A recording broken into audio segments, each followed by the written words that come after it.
In June of 1973, Marietta Yeager's 7-year-old daughter, Susie, was abducted from a tent during a family camping trip and killed by a 24-year-old loner from a nearby neighborhood.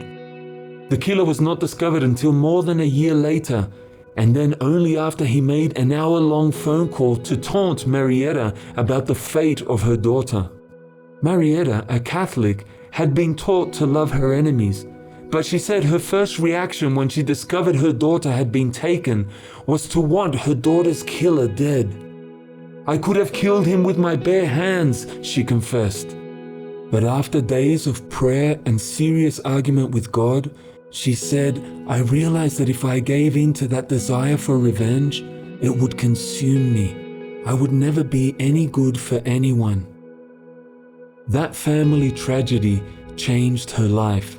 She worked hard at trying to imagine what battles the killer himself may have been going through in his own life to have made him behave so terribly. This led to her doing the unthinkable. She forgave her daughter's killer.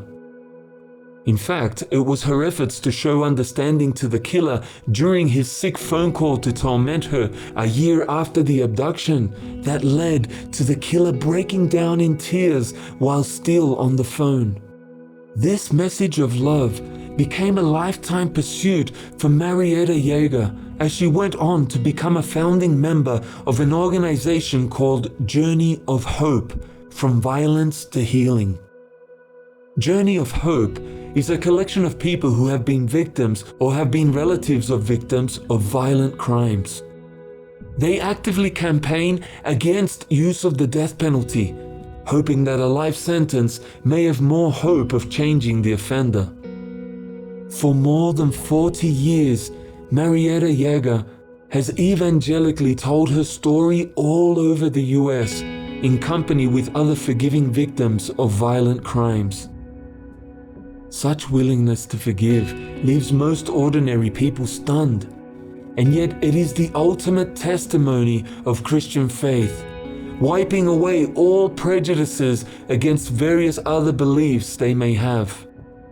The Apostle Paul put it this way in describing the death of Jesus: "Scarcely for a righteous man will one die, yet peradventure for a good man some would dare to die. But God commended his love toward us, in that while we were yet sinners, Christ died for us."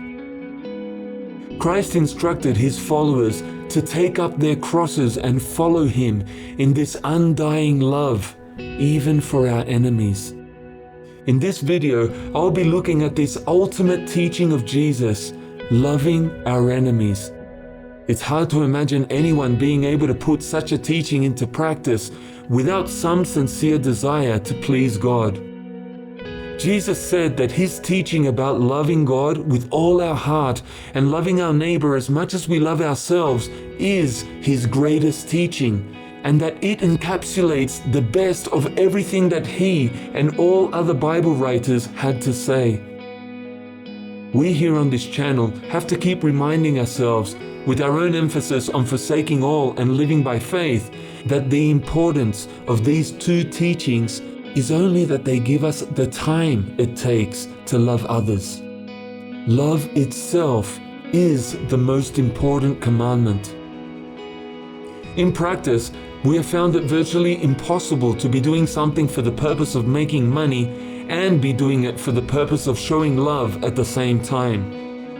When we add the third instruction that we emphasize on this channel, that is, going into all the world to share this message of faith and love, it becomes obvious how necessary it is to stop working for money in order to be available for the kind of love that the teachings of Jesus demand.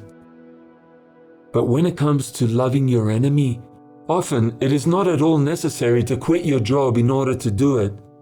Think about it. Feeding the hungry is not enemy loving. Preaching the gospel is not enemy loving. Living in community with fellow believers is not enemy loving. All of those things are forms of love, but the love is not aimed specifically at what we would call enemies.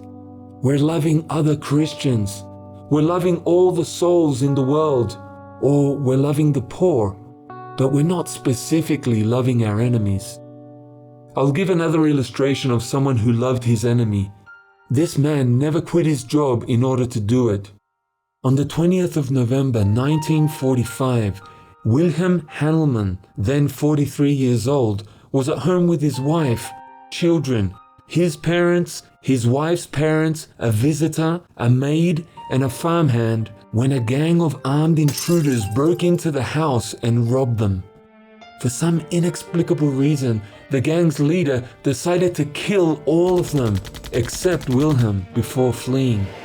Wilhelm only survived because the leader thought he was dead after having shot him in the lung, hip, left foot, and right arm. During the war, the family had been part of the Confessing Church, which stood in opposition to the Nazi regime. Wilhelm later said that on the night of the murders, he was filled with thoughts of revenge. But then he realized that if he gave in to that spirit, his whole life would have been lost to it. He said that somehow the Lord granted me love directly, His love. His mercy was my mercy. His forgiveness was my forgiveness. He later learned that the leader of the gang had made an impulsive decision to kill everyone in the house as revenge for his own family having been killed by Nazis in Poland. If Wilhelm had given in to the same spirit of revenge, the hate would have continued. Only his love for his enemy was strong enough to stop the spread of this terrible hatred. Wilhelm eventually learned who the leader was and where he lived, but he never turned the man into the authorities, and he campaigned against the sentences of life imprisonment that had been meted out to other members of the gang. He knew that they had not been consulted about the decision to kill his family, and they had only been complicit through their silence. There have been numerous accounts throughout the history of the church, and occasionally of people outside institutional Christianity, who have shown such love, but mostly they have been standout exceptions in churches where such love has largely been hidden, if it exists at all. However, there are a few denominations where loving your enemies has been actively taught for decades, and such integrity needs to be recognized in the midst of all my criticisms of churches in general. The teaching about loving our enemies is most commonly referred to as pacifism, or refusal to kill anyone in a war. Ironically, one of the most hated denominations in the world teaches and practices pacifism. By that, I mean Jehovah's Witnesses. While Western democracies tend to think that there is universal religious tolerance within their own countries, Jehovah's Witnesses have been severely persecuted in many, if not most, Western countries. During the Depression, in the US alone, there were more than 300 attacks on Jehovah's Witnesses. These attacks included beatings, being tarred and feathered, hanged, shot, maimed, and even castrated, as well as other acts of violence. Their church teaches that all Jehovah's Witnesses should love their enemies, no matter how much they suffer from such attacks. There are a few other denominations that teach much the same thing. They're collectively referred to as peace churches. These include Quakers, Mennonites, Brethren, and the Amish. In the early days of America, these groups were persecuted by other pilgrims, more commonly known as Puritans. However, a prominent Quaker by the name of William Penn was able to get the King of England to give him an American colony to be used as a refuge for these pacifists.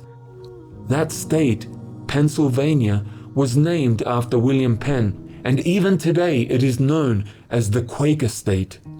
The most extreme of the pacifist groups that settled in Pennsylvania were the Amish, a community of more than 60,000 members in Pennsylvania and an equal number in neighboring Ohio.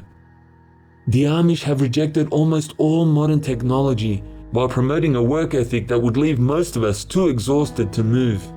As the world and other religious denominations have become more tolerant of pacifist churches, serious attacks by violent enemies have become rare, so their belief in loving their enemies has seldom been put to the ultimate test. But on October the 2nd, 2006, a very painful situation presented itself for one small section of the Pennsylvania Amish community in Lancaster County. The world was dumbfounded at that community's response.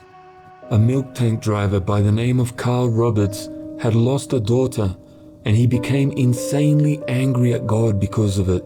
He determined to seek revenge by killing as many innocent young girls as he could before taking his own life. On October the 2nd, 2006, Roberts entered an Amish one-room schoolhouse at Nickel Mine, Pennsylvania, and killed 5 girls aged from 7 to 13, injuring 5 others in the process before he killed himself. The local Amish community was understandably in shock as they rushed to comfort one another. They knew the man who had carried out this horrific crime, and someone mentioned his wife, Marie Roberts. While the world shared in the Amish grief, members of the public showed little concern for the feelings of Carl Roberts' wife, Marie. The general public tended to see her as sharing her husband's guilt, even though she expressed no sympathy for what he had done. So some of the Amish leaders visited Marie, her parents, and her husband's parents, letting them know that they themselves shared in the Roberts family's pain. They also expressed forgiveness towards Marie's husband for what he had done, and the Amish donated to a fund to help the Roberts family in the absence of their father and husband. While the Amish traditionally do not allow non-members to attend their funerals, Marie was invited to attend the funeral of one of her husband's victims. A few Amish leaders were also present at the funeral of Carl Roberts himself in support of his grieving family. These people, and others like them throughout history, have shown overwhelming evidence of what Jesus taught and looked for in people everywhere. They loved even their worst enemies. One does not even need to be a professing Christian to qualify as an exception to what I have said about organized religion around the world, if they're able to muster the kind of love that Jesus lived and taught. When anyone shows such love for their enemies, I'm sure that God looks down and smiles. And with that, I wish to express my own appreciation for the peace testimony of such groups and such individuals, even if we believe differently in some areas. Thank you.